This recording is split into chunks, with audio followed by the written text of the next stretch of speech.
Three Democratic gubernatorial candidates for governor are calling on State Senator Ira Silverstein to resign, including Senator Daniel Biss. Silverstein's been publicly accused of sexual harassment by a victims' rights advocate who he was sponsoring a bill for. All this comes on a day when lawmakers say they have to take action, and they did.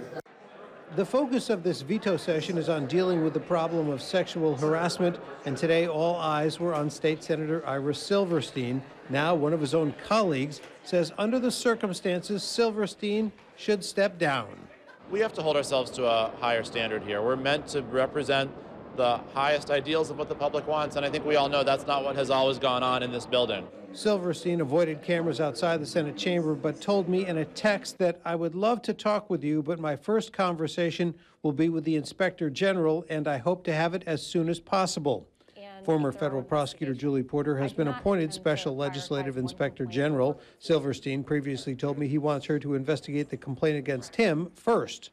I do not intend to prioritize one complaint over another. I will take a look at what the allegations are, look at their seriousness, look at the timeliness of them, and make decisions about what should happen in what order as best I can. Today, the Senate approved a bill to extend the one-year statute of limitations so that all 27 of the complaints that have been filed since the last Inspector General left nearly 3 years ago can still be investigated. They also approved a resolution to set up a special task force to look for ways to combat the sexual harassment problem. But I think it's very important that we are very cautious that this just doesn't become window dressing, that this just doesn't become, well, keep the women in the General Assembly busy with a little task force over here, but we've dealt with the issue. That's a fear that is legitimate because it's happened here before.